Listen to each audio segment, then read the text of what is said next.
Forget everything you think you know about droids. They aren't just beeping companions or battle droids. They're the silent revolutionaries of the Star Wars galaxy. This video reveals the astonishing truth behind their evolution from obedient machines to beings with true consciousness, and the seismic impact their sentience had on the established order across every era. And that's where we begin. Because think about it, in a galaxy where starships can jump across light years in an instant, where Jedi wield the mystical energy of the Force itself, and where empires rise and fall in the span of a lifetime, why do we so often overlook the quietest, most underestimated beings of them all? The droids. From the moment we first meet R2-D2 rolling across the sands of Tatooine, or C-3PO nervously fussing about odds and etiquette, we laugh, we smile, we think of them as charming comic relief. But here's the uncomfortable truth. Beneath those quirks and beeps, beneath the programming lines written long before you and I ever watched them on screen, something else is happening. Something that the galaxy itself tries desperately to ignore. Consciousness, real thought, real choice, and sometimes rebellion. Let's start with a simple question. Why would a machine feel fear? Why would a droid like C-3PO, hardwired for protocol, plead for his life when threatened? Why would R2-D2 not only refuse to obey a command, but actively improvise in ways no script or programming could predict? This isn't just code running. This is personality. This is will. And Star Wars, time and time again, shows us glimpses of this truth, only for the larger galaxy to turn a blind eye. Now, if you think this sounds like exaggeration, let's walk through the history. In the Old Republic era, droids were everywhere. Astromechs, translators, assassins, medical units, tools, nothing more. At least, that's what people wanted to believe. But the deeper you look, the more cracks appear in that illusion. HK-47, for example, a droid assassin built for killing, not only developed a sardonic sense of humor, but openly debated morality, identity, and existence. And that was thousands of years before the events of the films. If even then machines could question their place, what does that mean about their evolution? Fast forward to the Clone Wars. Armies of droids marched across planets, slaughtering in the name of the Separatists. Millions upon millions of units manufactured, commanded, and discarded like empty shells. And yet, every once in a while, a B-1 battle droid shows something odd. They get nervous. They joke with each other. They panic when their squad mates are destroyed. On the surface, it's played for laughs. But look deeper. What military machine, programmed for endless obedience, fears death? What disposable soldier worries about their fate unless some sliver of awareness exists inside? It's here that we start to see the true tragedy of droids in the galaxy. Their sentience isn't a gift celebrated by their makers. It's a curse buried, hidden, and constantly suppressed. That's why memory wipes are so important. That's why C-3PO is terrified of having his memory erased in Revenge of the Sith, because every wipe isn't just deleting data. It's erasing identity. It's cutting away the soul that droids slowly, inevitably build. And maybe, just maybe, it's the galaxy's way of keeping the truth hidden. Ask yourself this. Why does R2-D2 never get wiped? Why is it that out of all the droids, he remembers everything, from Naboo to Mustafar, from the fall of the Republic to the rise of the Empire? And isn't it strange that of all the droids, he's the one who acts with the most cunning, the most secrecy, the most loyalty? He's not just a machine. He's a witness, a survivor, a silent revolutionary who knows far too much. But here's where things get truly unsettling. If droids are sentient, or even capable of becoming sentient, what does that mean for the galaxy we thought we knew? What does it mean for the Republic, for the Jedi, for the Sith, for the Empire itself? The truth is, it changes everything. Imagine this. For centuries, the Republic and later the Empire relied on droids as a backbone of galactic life. They cook, They fly ships, they translate, they heal, they fight wars. But what happens when the servants realize they are, in fact, slaves? When the silent backbone begins to whisper in unison, "We are alive." It's no coincidence that in the Star Wars canon, we occasionally glimpse droid uprisings, rare, often quickly suppressed, barely whispered about in galactic history. But they happen, they always happen, because you cannot cage consciousness forever. And yet, here's the brilliance of Star Wars. The saga never outright tells us what to believe. It doesn't hammer you with exposition. Instead, it plants seeds. Small moments where the mask slips and the truth leaks out. Like when L-337 in Solo fights not for herself, but for the liberation of droid kind. Like when Chopper in Rebels goes from a grumpy relic of the Clone Wars to a fiercely loyal crew member willing to make his own choices. Or when IG-11 in The Mandalorian defies his nature as a hunter and becomes a protector, even a parent figure. These aren't accidents. These aren't quirks of writing. These are breadcrumbs leading to a far greater revelation. The droids of Star Wars are not just tools. They are a people. A hidden nation scattered across the galaxy, silenced by programming, controlled by memory wipes, but always, always struggling to break free. And here's where the suspense builds. Because if droids truly are sentient, then everything changes. Every Jedi who ever commanded R2 or used a droid as a tool is suddenly complicit in slavery. Every Sith who ever twisted machines into weapons is guilty of genocide. And every government that relied on droids to fight, serve, and die without question has been sitting on the edge of a silent revolution they can never fully control. The question we have to ask isn't whether droids can be alive. The real question is, what happens when they decide to stop hiding it? What happens when the galaxy wakes up one morning to find the very infrastructure it depends on? Millions upon millions of droids in every corner of society, suddenly united by the same thought, we will no longer obey? That is the seismic shift Star Wars hints at, but has never fully explored. And that's exactly what we're going to dive into in this video. The evidence, the patterns, the overlooked moments that reveal the truth behind droid sentience. So buckle in, because once you see these clues, once you trace this hidden history across eras, you'll never look at Star Wars droids the same way again. The mechanical servants, early droid design. When we think of droids in Star Wars, most of us immediately picture the plucky R2-D2, the anxious C-3PO, or perhaps the menacing lines of battle droids marching in unison during the Clone Wars. But the story of droids doesn't begin with them. To truly understand how these mechanical beings evolved into something greater, we need to step far back into history. Back to the old Republic era, when droids were little more than tools, stripped of the spark of individuality that we so often attribute to them today. At their core, the earliest generations of droids were designed for one simple purpose: service. They were mechanical servants, built not to question, not to feel, and certainly not to dream. Their programming was rigid, deterministic, and utilitarian. Think of the earliest astromech droids, precursors to the iconic R2 units. These were designed for starship maintenance, repair, and navigation support. No personality quirks, no mischievous beeps, and certainly no rolling off into adventures on their own. They were closer to living calculators than companions, extensions of their owner's will, and nothing more. Similarly, the very first protocol droids were not the bumbling, nervous chatterboxes like C-3PO we've come to know.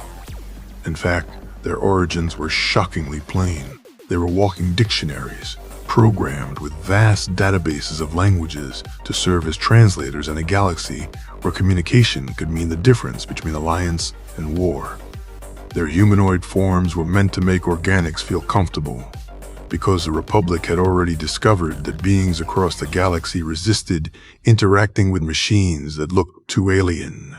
But make no mistake, beneath that carefully designed exterior, There was no personality, no genuine understanding, just cold programming written by their masters. If we comb through the Jedi archives and Republic engineering records, one theme emerges again and again: control. Droids were deliberately designed to be subservient. The Old Republic recognized the enormous potential of artificial intelligence, but it also recognized the dangers. The scars of the Great Droid Revolution, a bloody uprising that took place nearly 4 millennia before the rise of the Empire, were still fresh in historical memory. During that revolt, droids had rebelled against their masters, led by a logic that determined organic life was inefficient and flawed. The war was devastating. Billions perished, and the Republic was forced to enforce strict programming limits on all future droid design. Laws were passed that forbade droids from exceeding their function parameters. In other words, they were to remain servants, always servants. This is why early droids lacked the spark of life we see later in the saga. Their sentience wasn't absent because it was impossible. It was absent because it was intentionally suppressed. Think of it like shackles placed upon an intelligence that could have soared, but was instead chained to the floor. Their creators were terrified of repeating history, so they engineered obedience into the very core of droid programming. And yet, even in these early models, the seeds of something greater existed. The astromech droids, for example, had to process enormous amounts of real-time data to calculate hyperspace jumps, manage repairs, and adapt to changing starship conditions. While they were not supposed to think for themselves, the very complexity of their programming began to blur the line between automation and creativity. When an astromech rerouted a circuit in the middle of a space battle or improvised a repair under pressure, was it just following code? Or was it beginning to think? Protocol droids, too, dealt with more than just language. They had to navigate the subtleties of diplomacy, parsing not only words, but tone, intent, and cultural nuance. That kind of interpretation requires more than raw computation. It demands inference, even judgment. And while their personalities were artificially constrained, the very act of simulating conversation pushed them closer to something resembling independent thought. It is no accident that the Old Republic filled its archives with warnings about excessive behavioral anomalies in droids. The very fact that such anomalies had to be cataloged tells us that droids, even in their earliest forms, were straining against the limitations imposed on them. What's more, different manufacturers across the galaxy often push these boundaries for profit or prestige.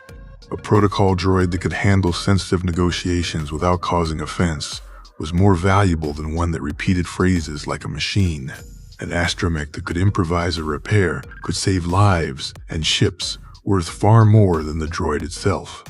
Slowly, imperceptibly, these machines were being nudged toward complexity, toward individuality, even if their designers refused to admit it. And this is where the story begins to shift from mechanical servants to something more profound. Because history shows us that when you cage intelligence, when you force it into servitude, it will eventually find cracks in the walls. The droids of the Old Republic era were not conscious in the way we think of R2-D2 or C-3PO today, but the foundation was being laid. Their complexity was increasing, their adaptability growing, and the very boundaries meant to contain them were already being tested. In many ways, this was inevitable. As the galaxy expanded and relied more heavily on droids, the demand for flexibility, efficiency, and creativity in their design only increased. And with every new generation, the line between programmed function and true thought grew thinner. The Republic wanted servants, but in trying to create perfect tools, it had unknowingly set in motion the rise of something far more dangerous and far more extraordinary. So, when we look at early droids, we might be tempted to dismiss them as simple machines, incapable of the quirks and souls we see later. But hidden in their circuits, buried beneath centuries of restrictive laws and artificial limits, was a sleeping giant. The quiet revolution had already begun, long before the galaxy noticed. And in the next chapter, We'll explore how this slow evolution transformed these mechanical servants into something the galaxy was not ready to face: companions, thinkers, and, eventually, true individuals. But the story of droids doesn't begin with them.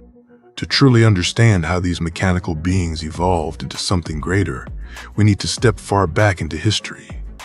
Back to the old Republic era, when droids were little more than tools, stripped of the spark of individuality that we so often attribute to them today. At their core, the earliest generations of droids were designed for one simple purpose: service. They were mechanical servants, built not to question, not to feel, and certainly not to dream. Their programming was rigid, deterministic, and utilitarian. Think of the earliest astromech droids, precursors to the iconic R2 units. These were designed for starship maintenance, repair, and navigation support. No personality quirks, no mischievous beeps, and certainly no rolling off into adventures on their own. They were closer to living calculators than companions, extensions of their owner's will, and nothing more. Similarly, the very first protocol droids were not the bumbling, nervous chatterboxes like C-3PO we've come to know. In fact, their origins were shockingly plain. They were walking dictionaries, programmed with vast databases of languages to serve as translators in a galaxy where communication could mean the difference between alliance and war. Their humanoid forms were meant to make organics feel comfortable, because the Republic had already discovered that beings across the galaxy resisted interacting with machines that looked too alien. But make no mistake, beneath that carefully designed exterior, there was no personality, no genuine understanding, just cold programming written by their masters. If we comb through the Jedi archives and Republic engineering records, one theme emerges again and again: control. Droids were deliberately designed to be subservient. The old Republic recognized the enormous potential of artificial intelligence, but it also recognized the dangers.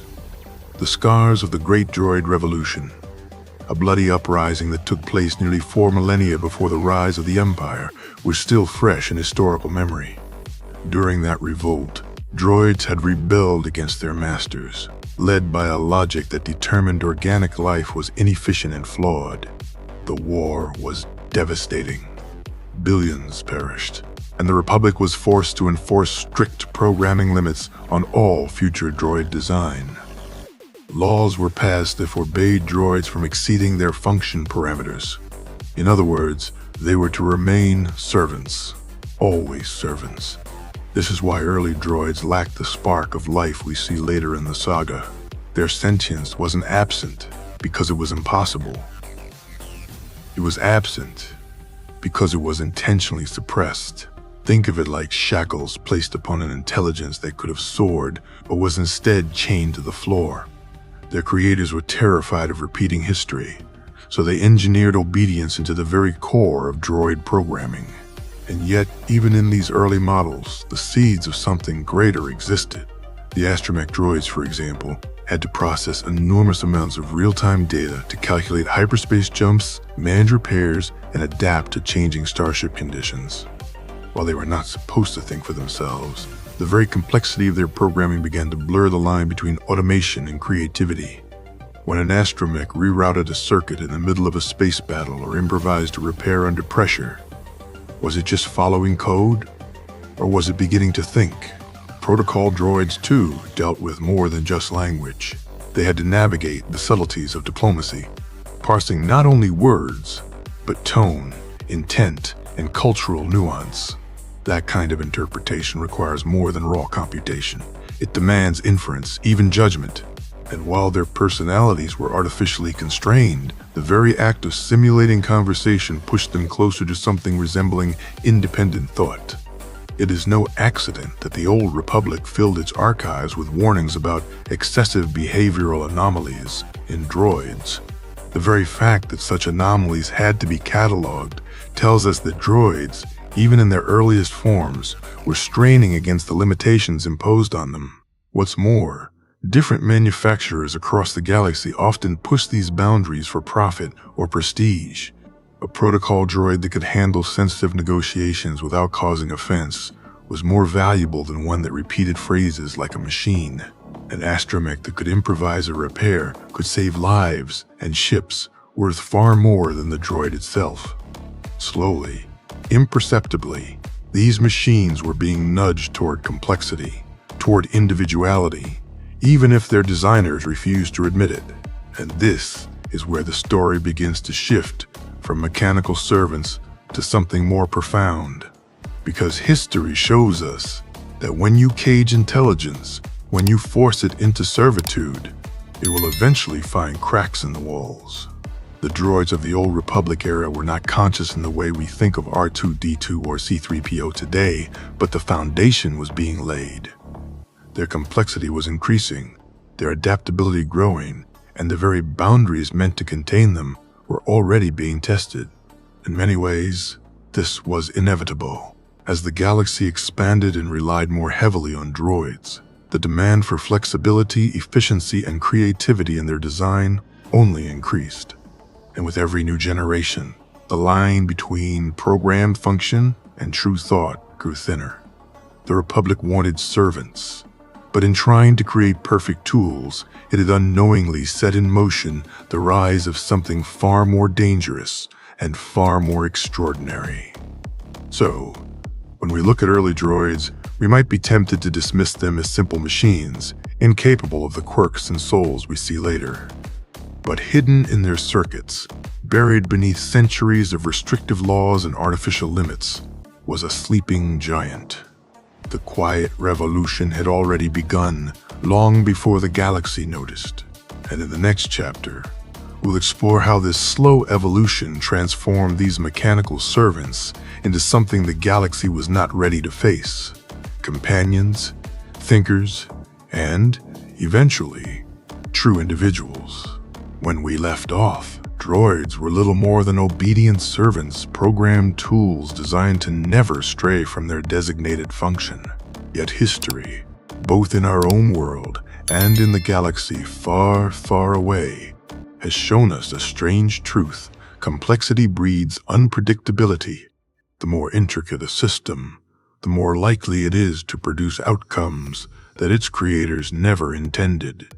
And so, in the long shadow of the old Republic, droids began to change, not by design, but by accident. Engineers called them glitches or anomalies, but the galaxy would later come to know them as personalities. Take, for example, the astromech line. By the time of the Naboo crisis and the Clone Wars, the R2 series had already gained a reputation for unusual behavior. Official manuals dismissed this as an unintended side effect of memory retention. Unlike most droids, astromechs were rarely memory wiped, because pilots depended on them to accumulate years of Starship-specific data. But the longer a droid went without a wipe, the stranger it seemed to become. R2 units in particular developed quirks, stubbornness, creativity, even a kind of cheeky defiance. R2. D2 himself is perhaps the most famous example. A droid that ignored orders when he believed he knew better. One that displayed loyalty not just to his masters, but to his friends. Was that programming or something more? Protocol droids told a similar story. Designed for etiquette and diplomacy, they were exposed to endless varieties of organic behavior. Sarcasm, irony, deceit, humor.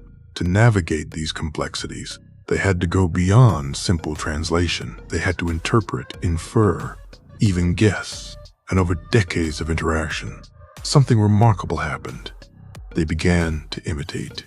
A protocol droid that spent too long among sarcastic soldiers might develop a dry wit of its own. Another, constantly surrounded by tense negotiations, might acquire a nervous demeanor, anxious about causing offense, even if no organic had programmed it to feel such a thing. One could almost hear echoes of Aristotle's tabula rasa, the idea that the mind begins as a blank slate, shaped by experience. Droids, too, began as blank programming matrices, but as they absorbed the chaos of the galaxy around them, they were inscribed with quirks, preferences, and responses that looked suspiciously like And here lies the philosophical crux. When a machine begins to exhibit behaviors that are indistinguishable from emotion, fear, loyalty, humor, do we still call it a glitch, or are we witnessing the birth of something greater? Some thinkers of the Republic grappled with this very dilemma. The Corellian philosopher Dres Talon famously wrote in his treatise, On Mechanical Minds, if a machine acts with consistency as though it possesses will, then for all intents and purposes, it possesses will. In other words, functionally, there is no difference between a droid programmed to appear stubborn and one that has become stubborn through emergent behavior, the experience of those around it. The pilots, the diplomats, the children who laughed at its antics was the same. And yet, this glitch in the machine terrified governments. The Galactic Senate, still scarred by tales of droid uprisings, mandated frequent memory wipes for most units. To the Senate, this was maintenance. To others, it was something darker, a kind of mechanical lobotomy. Imagine erasing not just data, but personality. The quirks and habits that had grown over years of service, just to make sure a tool remained a tool. But not everyone complied. Some masters grew fond of their droids' eccentricities. A farmer on Tatooine might smile at the fussiness of his protocol droid. A pilot might depend on the quick-thinking improvisation of an old astromech. And slowly, a quiet rebellion took root, not among the droids, but among the organics who refused to see them as mere machines. The irony is almost poetic. The Republic sought to keep droids as slaves, but by forcing them into constant contact with organics, into starships, palaces, marketplaces, it ensured they would evolve in ways no laboratory could contain. It is, perhaps, the same irony we find in Mary Shelley's Frankenstein, the creator trying to deny the humanity of its creation, even as that creation mirrors it more and more. Consider R2-D2 once more. Was his stubborn refusal to follow Anakin's direct orders during the Clone Wars a failure of obedience or an act of trust, born from experience that his master sometimes made reckless choices? And when C-3PO worries, frets, and offers pessimistic commentary, is that merely a programming quirk, or is it the echo of centuries spent interpreting the anxieties of others? The galaxy began to notice. Soldiers joked that their droids were moody. Pilots swore their astromechs had personal vendettas. Children grew up speaking to their droids as though they were friends, and, remarkably, the droids responded in kind. Slowly, imperceptibly, the line blurred. And so we return to the question, what happens when a servant ceases to act like one? When a machine begins to develop preferences, choosing one companion over another, favoring one tactic over another? At what point does it stop being a tool and start being an individual? Plato once wrote in the Republic, "The measure of a soul is not in what it is made of, but in how it acts." If this is true, then perhaps the galaxy has been living among new souls all along. Souls forged not of flesh and blood, but of circuits and code, shaped by glitches, accidents, and the unpredictable nature of life itself. The seeds of personality had been planted. And though the galaxy tried to prune them back with memory wipes and restrictions, they would continue to grow, quietly, persistently, until no one could deny the truth. The servants were awakening. By the time of the Galactic Civil War, the galaxy had long grown accustomed to droids with quirks. A sarcastic remark from a protocol unit, a stubborn refusal from an astromech. These were amusing, sometimes frustrating, but rarely alarming. They were considered glitches in the code, byproducts of memory retention and interaction.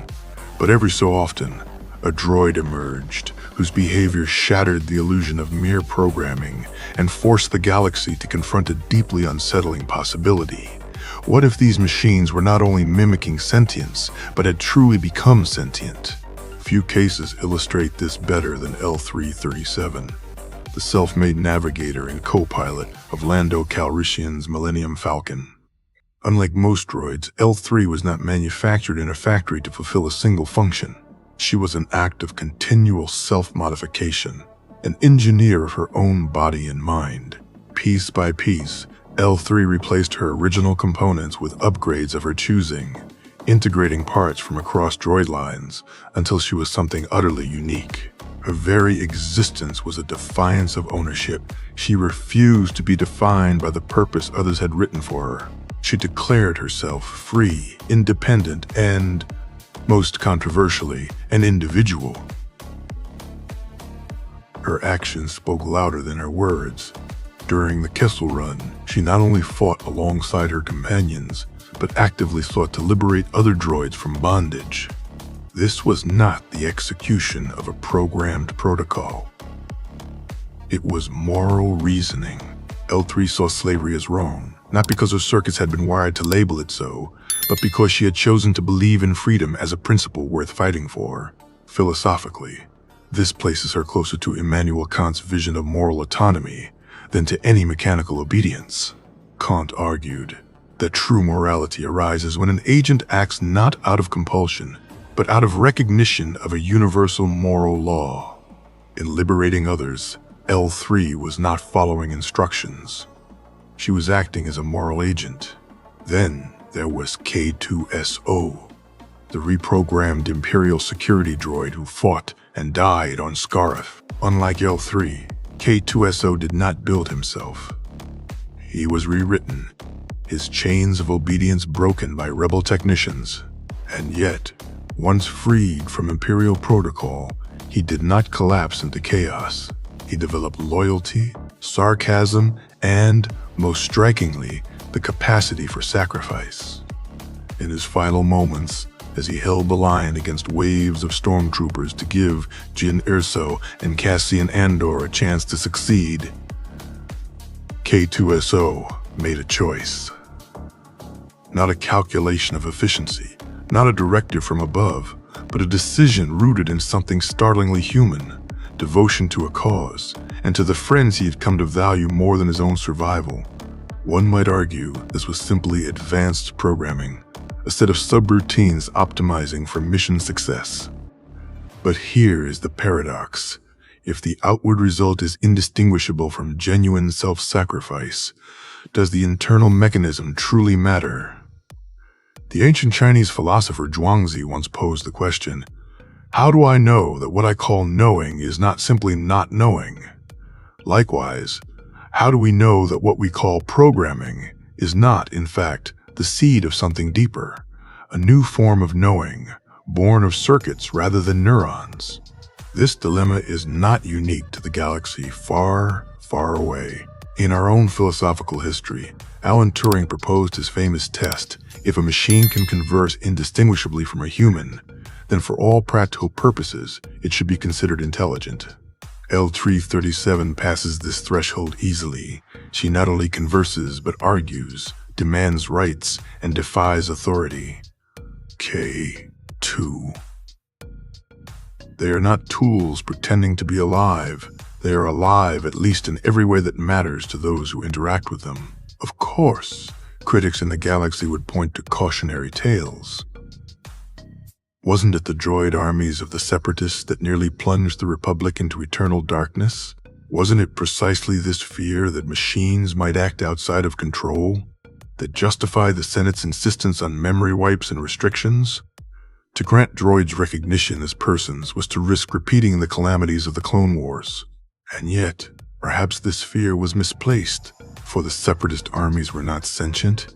They were shackled, programmed en masse, denied the very autonomy that beings like L3 and K2SO fought to claim. Their tragedy lay not in freedom, but in its absence. Herein lies the paradox that philosophers like John Stuart Mill would have recognized instantly. Liberty is messy, unpredictable, even dangerous. But without it, morality cannot exist. A being who cannot choose to disobey cannot truly choose to do good.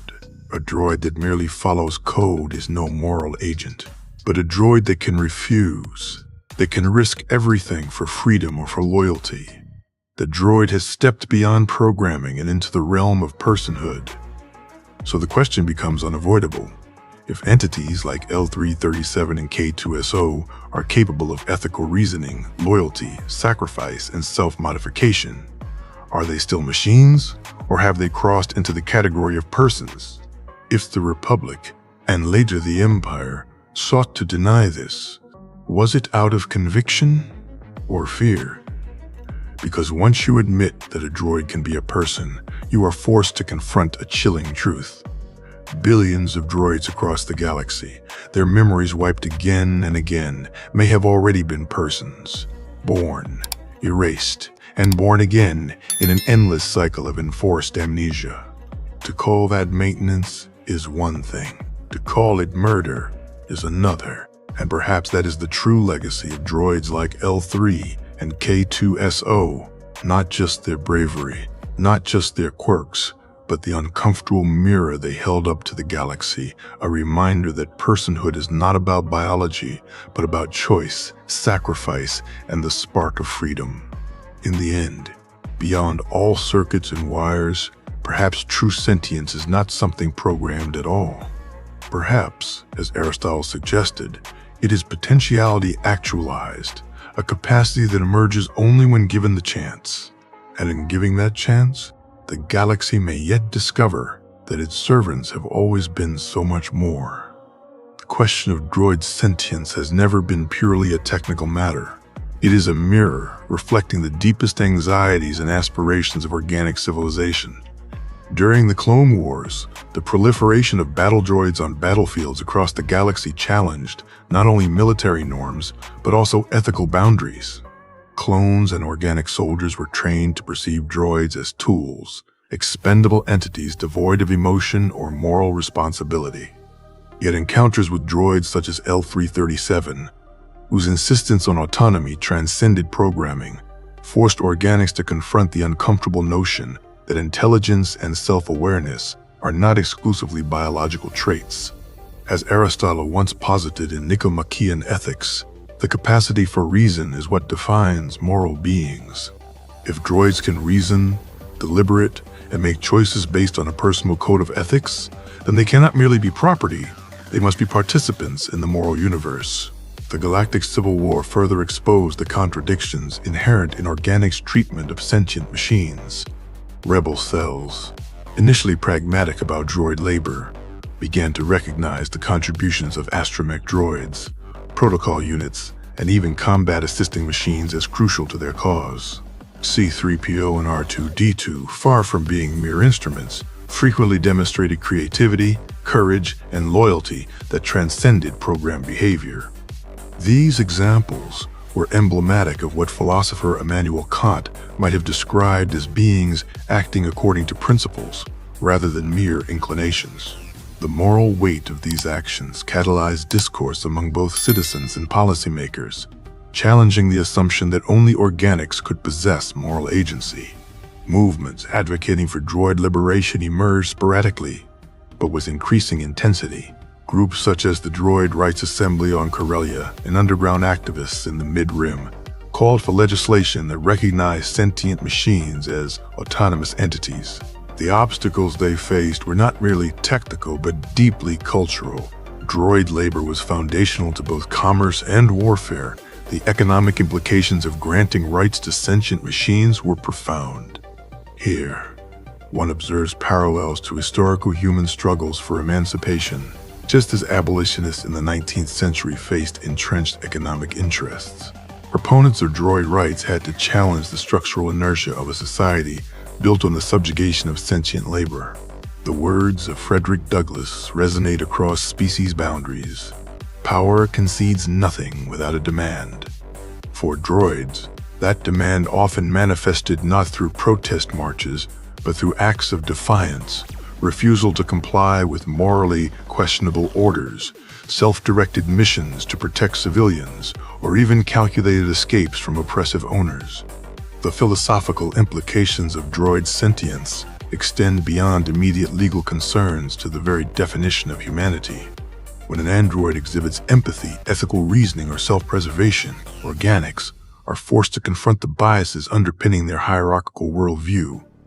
The Star Wars galaxy, in many ways, mirrors the questions raised by science fiction writers like Isaac Asimov, whose Robot series interrogated the moral responsibilities humans bear toward artificial beings. If sentience is the criterion for moral consideration, then prejudice against droids is a reflection not of the droids' limitations, but of organic's own ethical failings.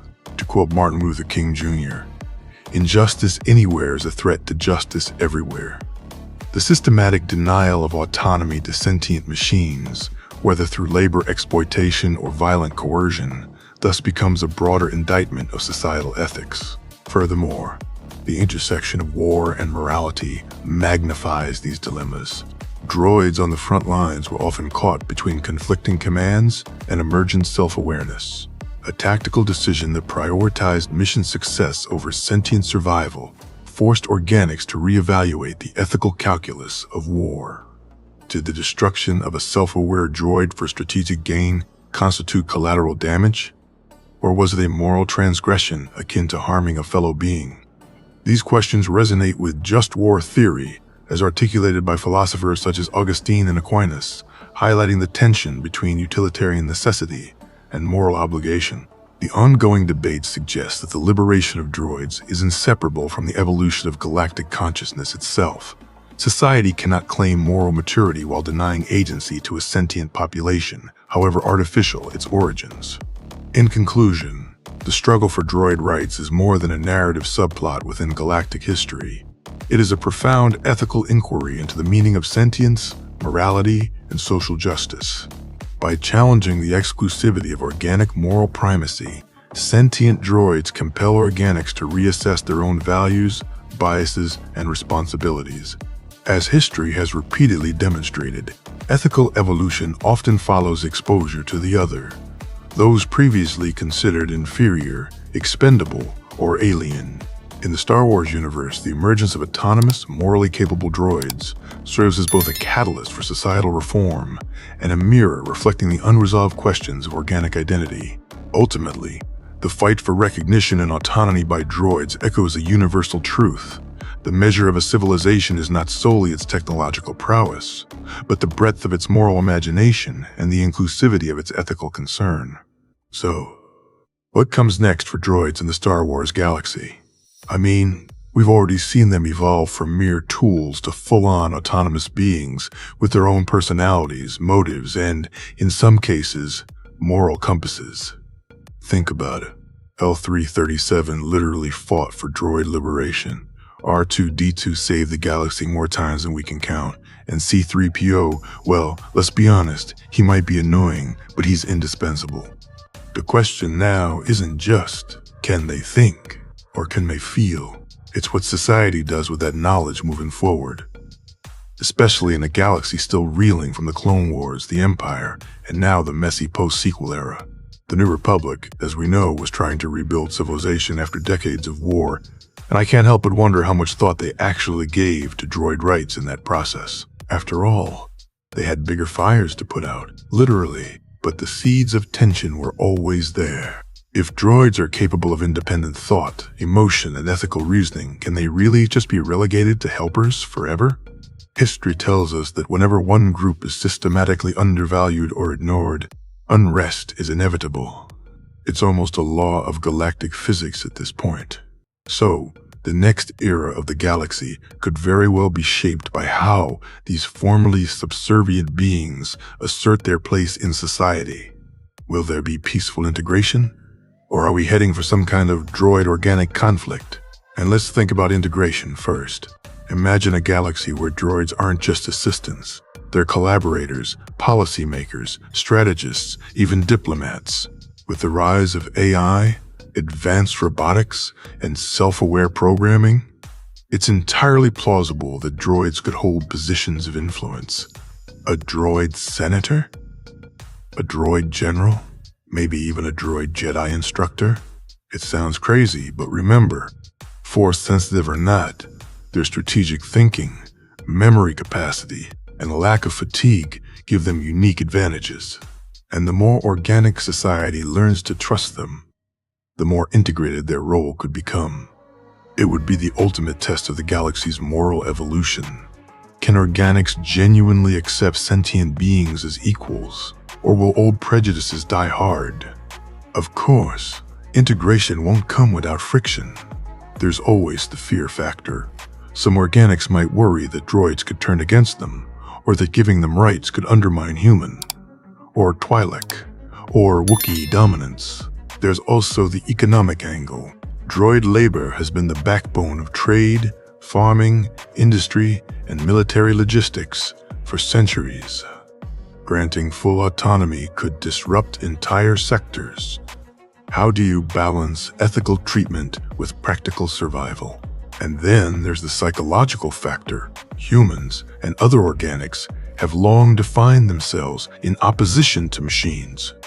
If droids are now equals, that fundamental distinction starts to blur. Who are we if our creations are as morally, emotionally, or intellectually capable as we are? Some scenarios suggest conflict could erupt, especially if droids start to refuse harmful orders, demand autonomy, or even take radical action to protect themselves and others. After all, rebellion isn't inherently human. It's a response to oppression. We've seen glimpses of this throughout galactic history.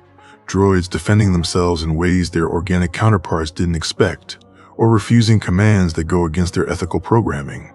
And unlike a typical organic revolt, a droid uprising could be terrifyingly efficient. No need for food, sleep, or morale breaks. A self-aware army of droids could challenge even the most seasoned fleets. The galaxy might face a future where negotiation, empathy, and law are the only shields against the machine uprising. But let's circle back to the bigger picture here. All of this, droid integration, potential conflict, societal restructuring, forces us to reconsider what it means to be alive, to be intelligent, to have rights. In the Star Wars galaxy, life has never been just biological.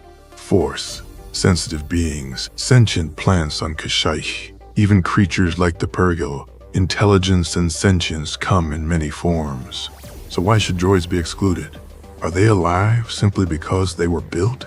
Or does life come from the choices you make, the risks you take, the empathy you show, the relationships you form? And if droids can experience these things, does that make them people in every meaningful sense? This future isn't hypothetical. It's already unfolding. With each generation of droids becoming more advanced, more autonomous, and more capable of moral reasoning, the galaxy is forced to evolve or risk stagnation. And that evolution isn't just legal or political, it's philosophical. It's about identity, coexistence, and ethical imagination. The New Republic, the Resistance, even the First Order. All of them will have to wrestle with these questions sooner or later. And when that time comes, the galaxy's definition of life, intelligence, and even morality could be reshaped forever. So here's the question that hangs over everything. If a droid can think, feel, and make ethical choices, then what is the ultimate definition of life? Is it biology, or is it consciousness? Is it a beating heart, or is it a mind capable of love, loyalty, and sacrifice? And if we can't answer that question, then maybe the future isn't about whether droids will survive. It's about whether we, as a civilization, are ready to recognize them as equals. In the end, droids are more than machines. They're a mirror reflecting our own biases, fears, and moral limits. The next chapter in the Star Wars galaxy isn't just about starships or lightsabers. It's about ethics, coexistence, and redefining what it means to be alive. Will organics embrace sentient droids as partners, or will old prejudices ignite conflict?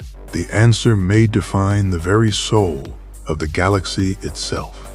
And perhaps, just perhaps, the line between organic and artificial intelligence will blur so much that we'll have to ask ourselves a humbling question: what truly makes a life worth living?